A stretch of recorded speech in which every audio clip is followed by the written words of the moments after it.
Welcome back to Moving Forward with Young Voices. Hey, we are happy to welcome a new voice, a new contributor to the show today. His name is Cody Wisniewski. And Cody, you are not only a Young Voices contributor, but I'm sure you wear a few other hats as well. Tell us just a little bit about yourself. Absolutely. Thank you for having me on. So I am currently the senior attorney for constitutional litigation at Firearms Policy Coalition. I also serve on the alumni board for the Emerging Leaders Council at the Steamboat Institute. So essentially in my day job, I sue the federal government. I'm a constitutional lawyer, if you will. Nice. Well, you're the right kind of lawyer as far as I'm concerned. It's been a pretty interesting year, though, watching the Supreme Court dealing with various anti-gun laws that have been struck down. I want to get your reaction. I take it you've probably been in the trenches for a little while. Did you see that coming, or did this take you by surprise?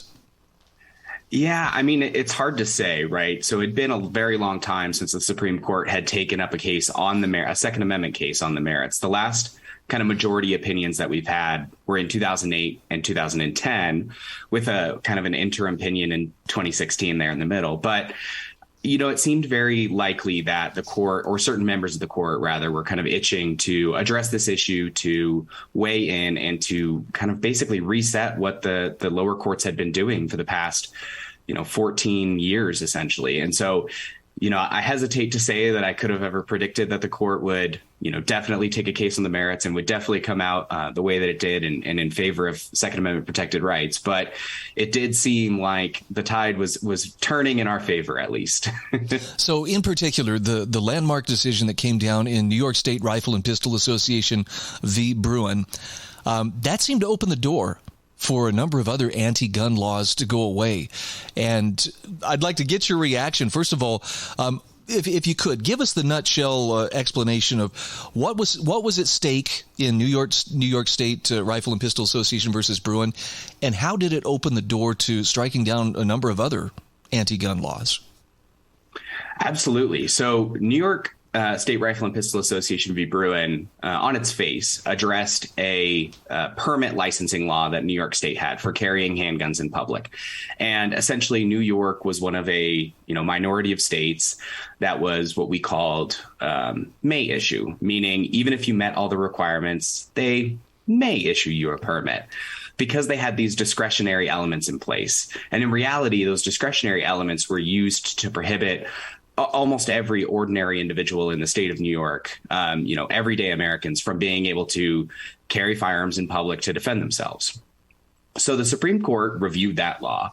And really in Bruin, you kind of have three big things happen. First, they struck down that law. That was fairly straightforward. Second, the Supreme Court, for the first time, affirmatively said that the right protected by the Second Amendment, your right to possess arms for self-defense and other lawful purposes, extended outside the home.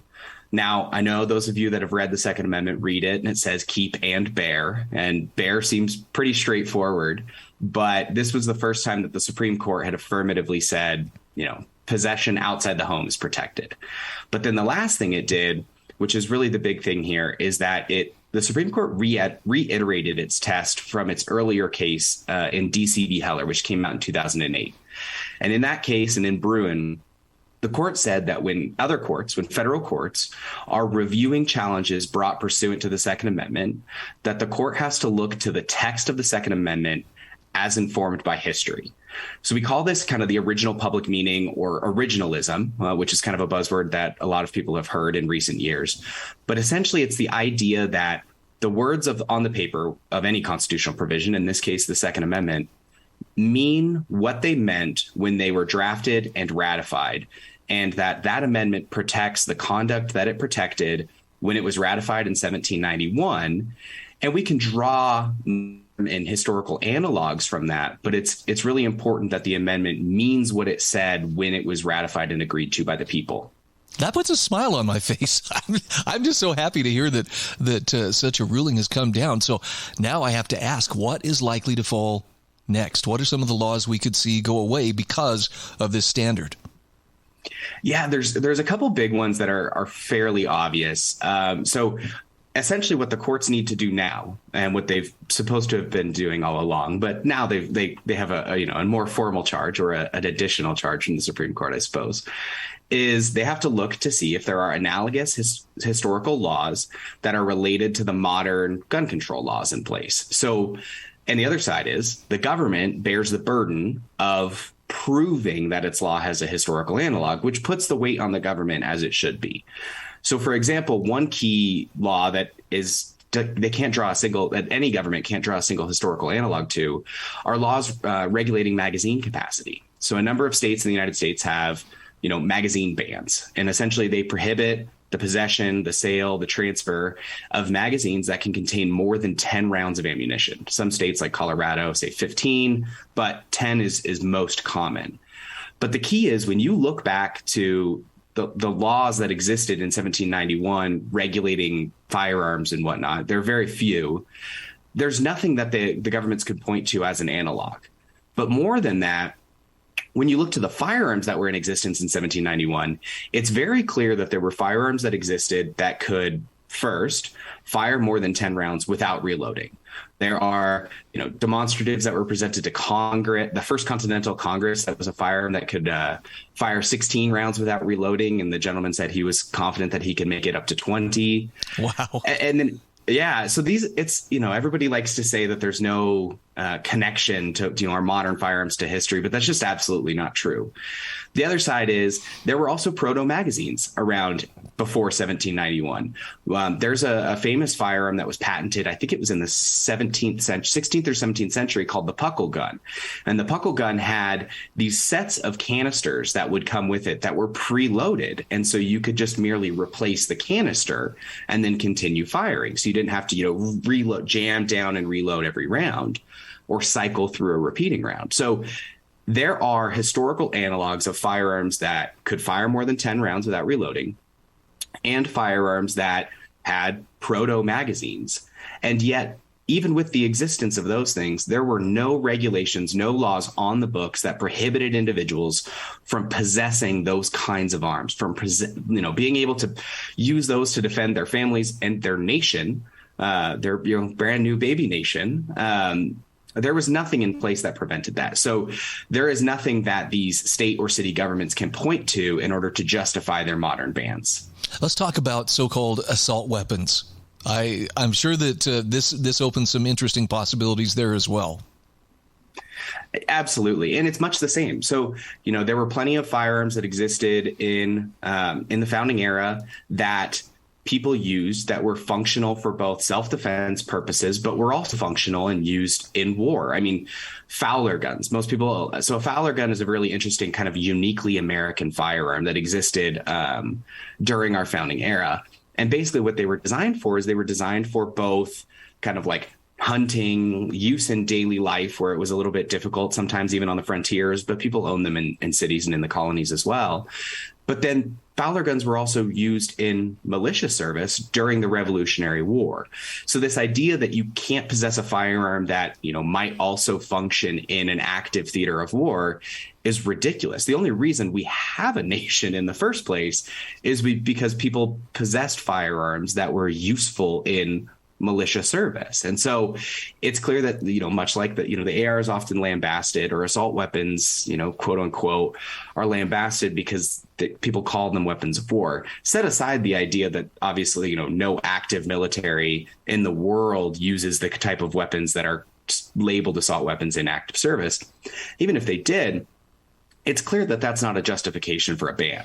And that's not a justification that these cities and states can point to in order to say, hey, look, our laws are grounded in history, because they just simply aren't.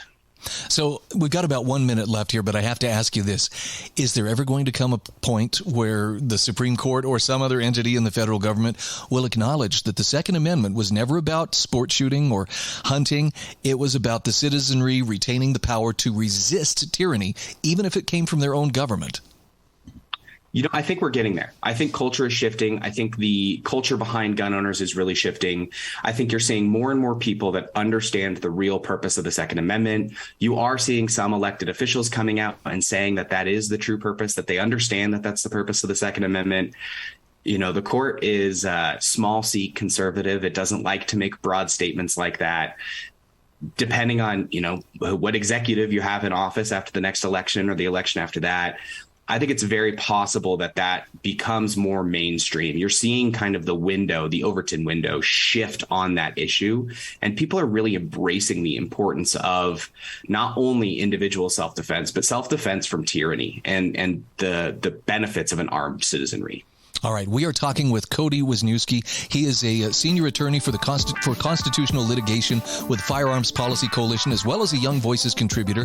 Cody, the question I have for you, where can people find you on social media? Where can they follow your work? Yeah, absolutely. So for Firearms Policy Coalition, you can follow us at Gun Policy on just about everything, or search Firearms Policy Coalition. For myself, I am the Wizard of Laws with a Z on just about every social media platform. So go ahead and give us a follow along with our work, follow along with my writing, and let me know what you think.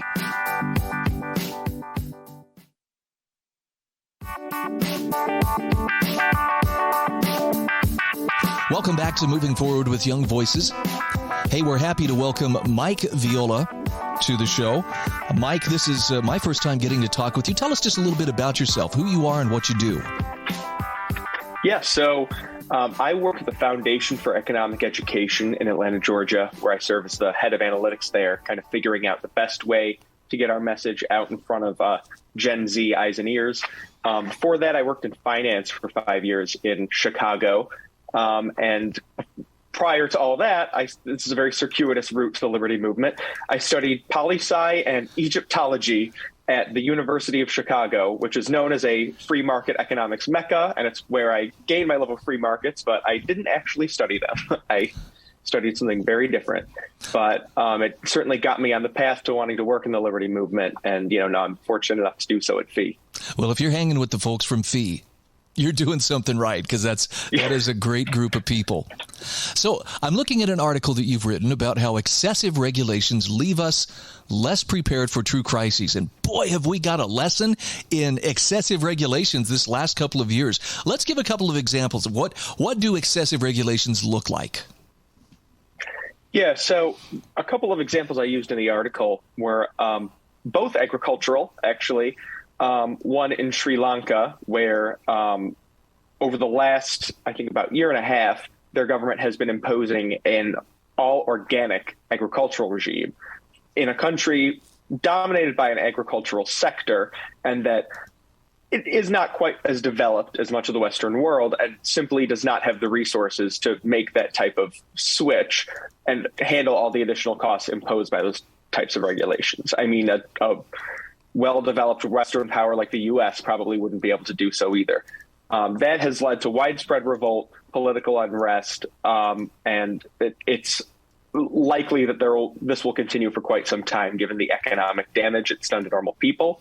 Another example, in the Netherlands, a few weeks ago, a climate action plan sought to cut back on a number of agricultural products, probably the most impactful being cutting back on livestock by 30%. As you may know, we've heard much of the climate change discussion that cows can be major contributors to greenhouse gases, but imposing that type of limit on a small country like the Netherlands, that is nevertheless the second biggest agricultural producer in the world, that's a huge blow to normal people whose jobs have been severely impacted. They might not be able to continue to run small or medium-sized agricultural businesses.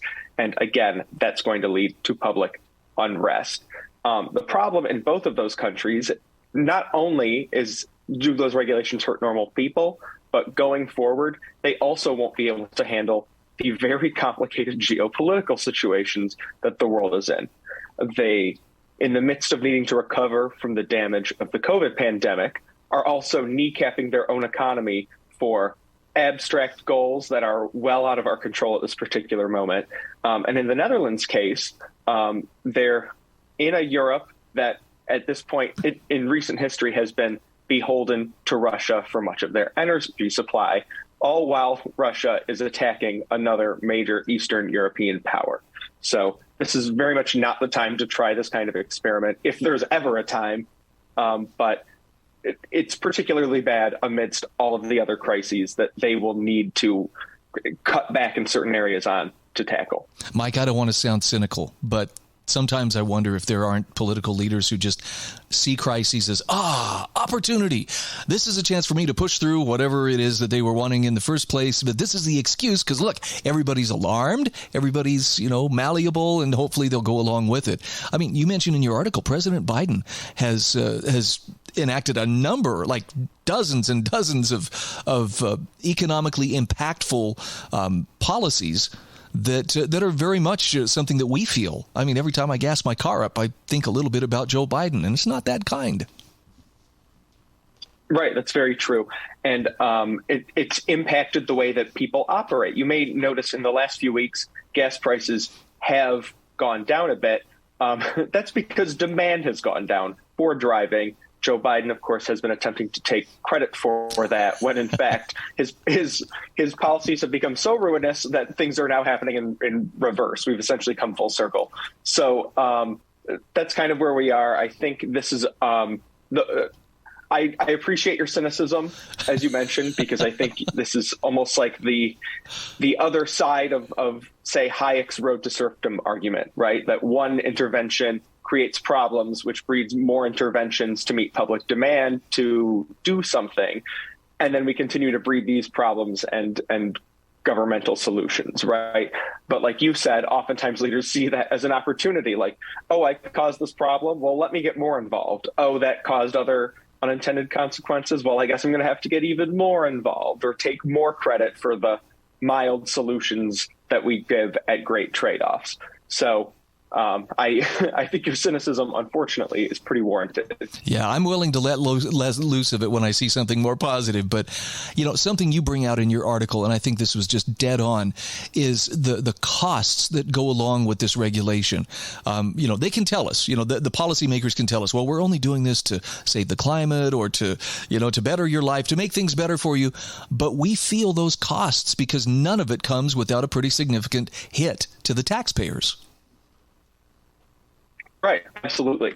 And it's sort of difficult to make the case, for example, the Biden administration in, not now, but in 2021, let's say predating the Ukraine crisis, making the case for all of these for abstract benefits far in the future. Some argue climate crisis is not that far in the future, but many of those predictions have been wrong repeatedly. Regardless, tackling the climate crisis while we were already coming out of a pandemic did not seem terribly smart. And now that we are under a new world where we have to worry about Russia openly going after allied powers in Eastern Europe, which, of course, involves needing to cut back on our consumption of Russian energy on our end, the fact that we heaped those types of regulations for no immediate benefit last year has really come back to bite us. And that oftentimes any sort of excessive regulation that you put in, you need to seriously consider, like, does this ruin our leverage, say, geopolitically, socially, a year or two out? So I have to ask your opinion on how this is likely to affect the midterms. I hear a fair amount of grumbling, and it's not just because I live in a particularly conservative corner of the country, but I see people across the political spectrum feeling the pain of a lot of these regulations. Is this going to come back to bite those who are currently holding the reins of power? Yes, I would not be surprised if it does. I mean, I think that's almost baked in at this point. My only real question there is, to what extent can, say, Democrats in more competitive districts want to run away from the president? And if they can, will they choose to? Right. I think we've seen in recent years partisanship or, say, the desire to appeal to the primary electorate can oftentimes severely conflict with the priority of appealing to the general electorate. And I'd say both parties, but especially Democrats, have gone for the former, appealing for the base rather than the general. And if they do so this time around, there's going to be trouble. Okay. What do you recommend people, what information sources would you point them toward to stay better abreast of not just the regulations that are coming out, but the costs that go along with them? Who do you trust? Well, at this point, I think some of the best sources are even just regular old business publications, right? Like I love the Wall Street Journal, Bloomberg, which, I know has some reputation among conservatives for liberal bias. I nevertheless think Bloomberg is fantastic and generally very straightforward about the types of costs that are heaped on people. They have a very diverse cast of voices there, and I think that should absolutely be on everybody's radar. But yeah, I mean, broadly speaking, this is one of the primary stories of living in America today. I don't think you need to dig deep for sources at this point. Frankly, I think sometimes the anecdata of talking to your neighbors and how life is being made difficult is really the best way to stay informed. Okay, there's one more source we're going to recommend, and that is Mike Viola. Where can people find you and follow your work? Sure. So you can find me at MF_Viola on Twitter. Unfortunately, someone else stole the version without the underscore. And you can read, occasional contributions from me and just about everyone else at FEE.org.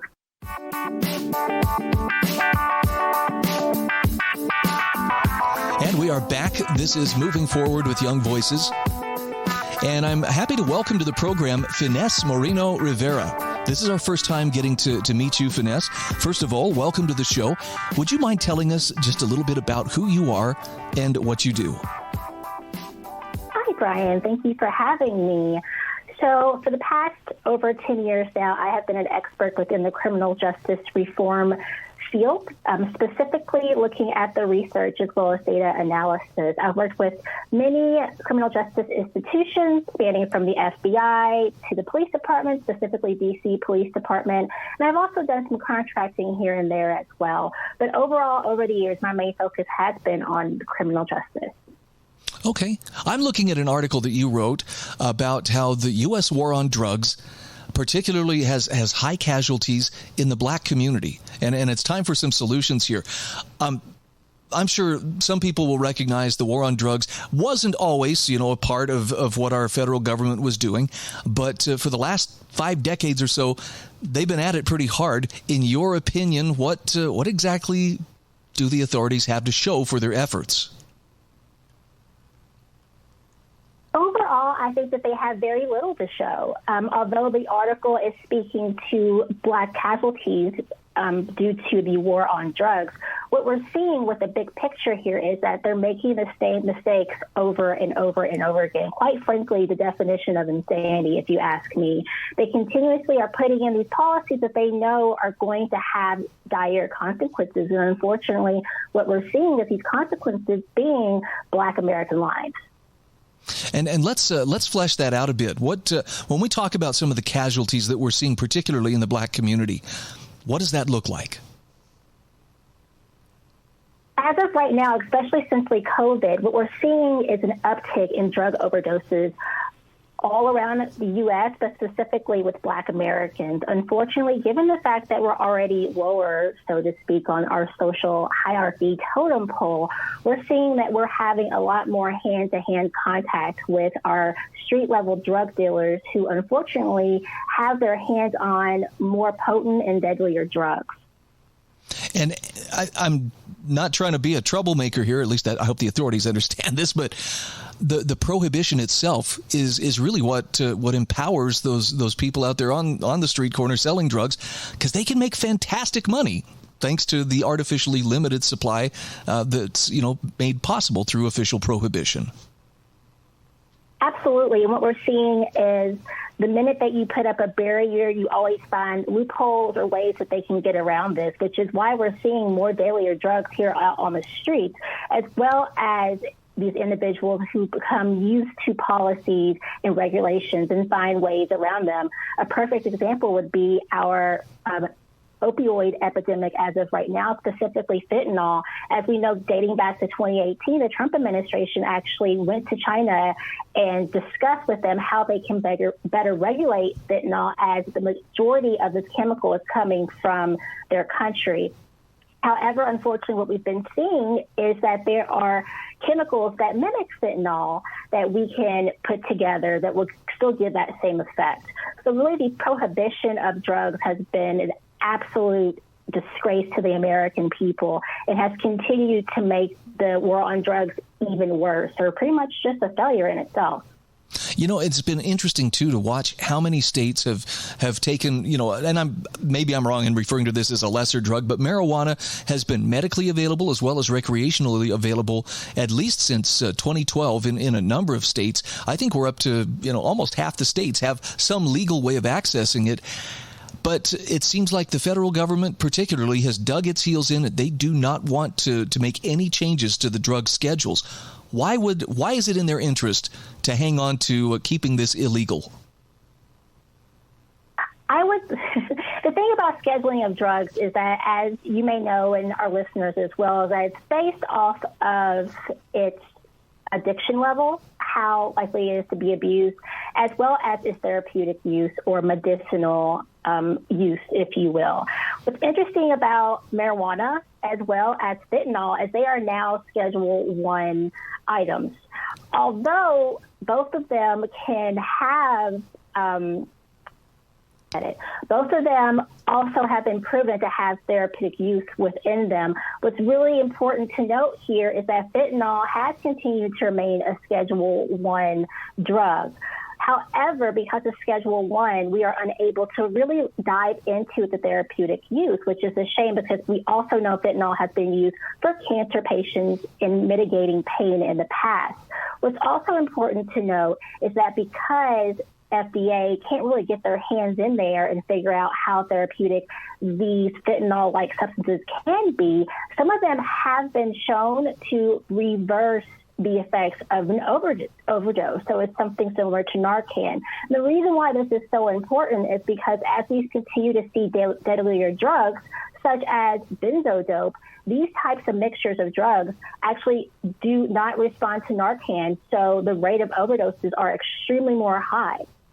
Wow, I wasn't even aware of that. Now, I know in your article you reference that, look, it's time for the U.S. government to take responsibility for the drug epidemic and to support treatment and evidence-based approaches. And you have 3 very specific recommendations. Would you mind walking us through those? Absolutely. So the first one I would have to say is really making sure that we have harm reduction strategies. And a very good example of this would be injection sites.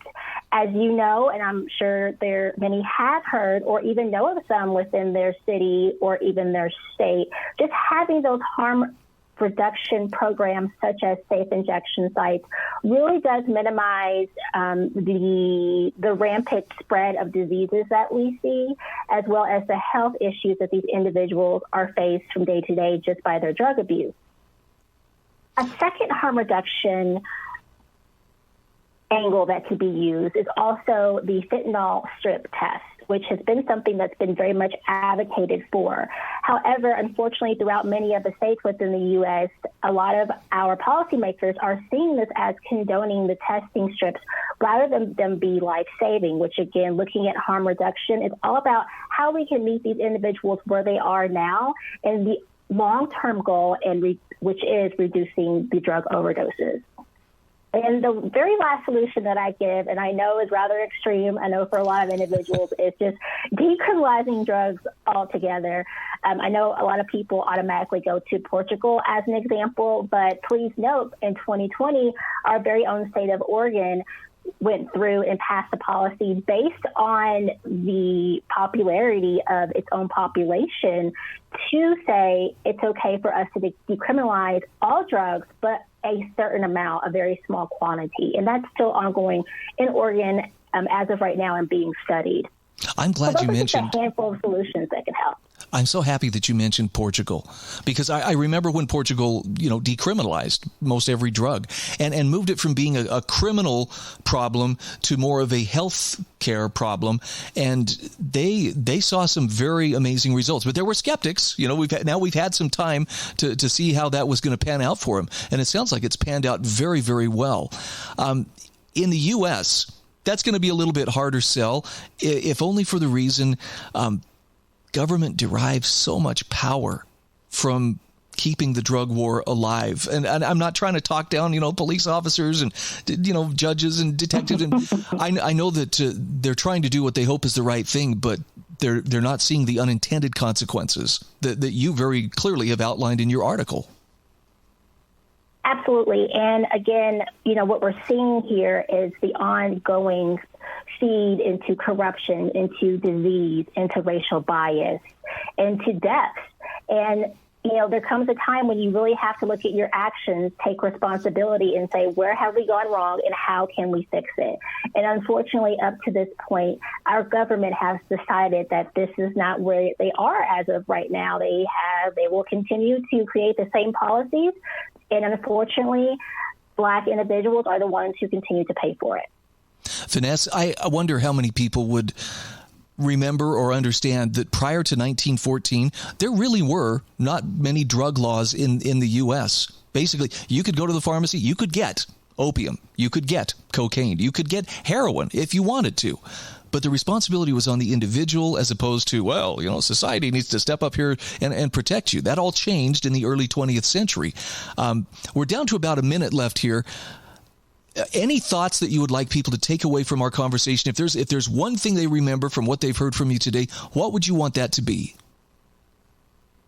I would want that to be to educate yourselves. Please do not think that you should just give all of your truth and everything you know to our government and always think that they want the best for us, because quite honestly, the majority of the time that they honestly don't. They really do not. And so it's very important to stay educated and also to just stay in the know. Okay. How do people find you on social media, and where can they follow your work? As of right now, Ryan, I can be found via LinkedIn. And then as I continue to put out my work more, some more of my articles, I'll be sure to include those on LinkedIn as well. Okay. Again, we're talking with Finesse Moreno-Rivera, and she is a Young Voices contributor as well as an expert in criminal justice reform and research analysis. Thank you so much for being our guest. Thank you, Brian.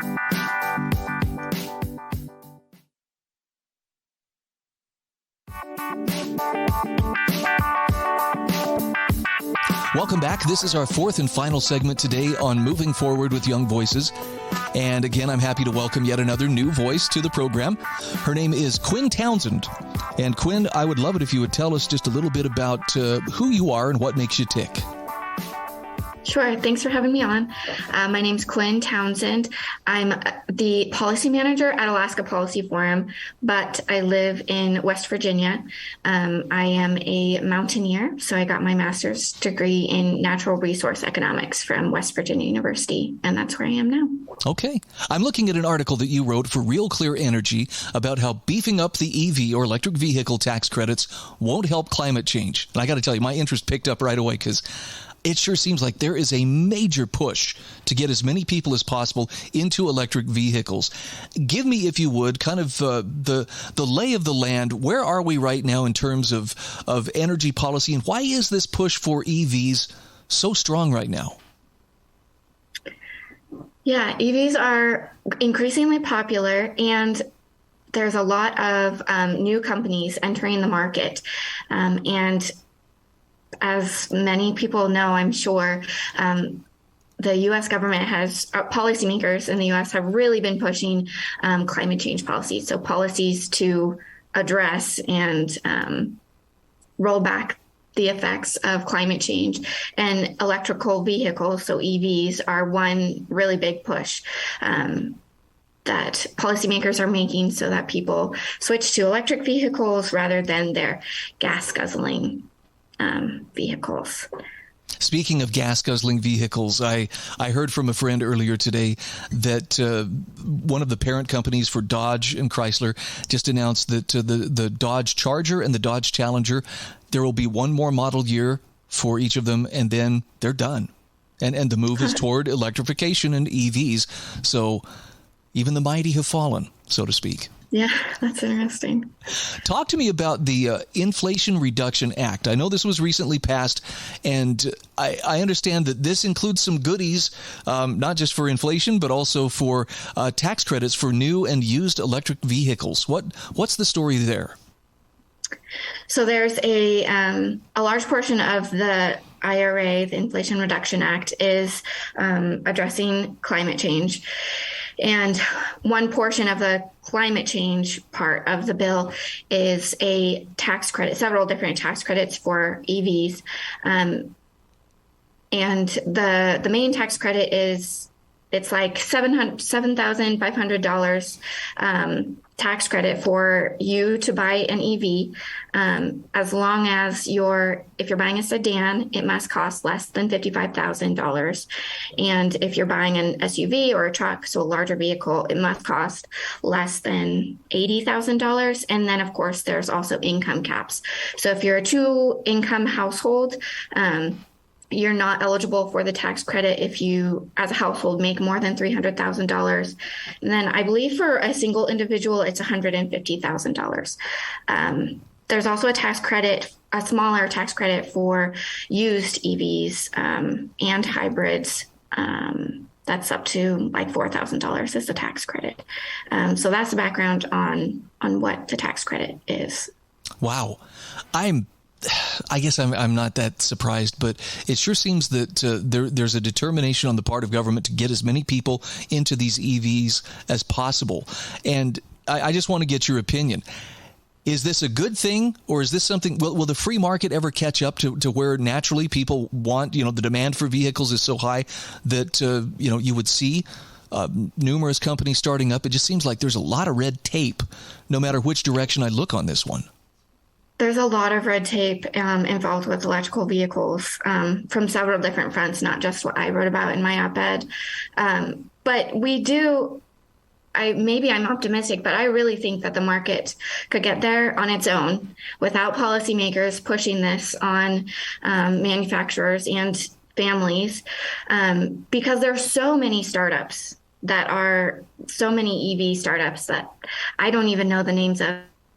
Techy and complicated for me to remember, but there's clearly a demand for EVs, but it's also a newer technology, and just like with any other technology, it will start out expensive. So most electrical vehicles are more expensive than your typical what we're used to for a car, which a brand new car is expensive for many families anyway. But as companies continue to make and improve on vehicles and people continue to demand them, the price can go down. But with the government implementing these tax credits, it forces the market to go faster than it's really able to. And I don't think the results will be as beneficial as if we just let the market do what it does best.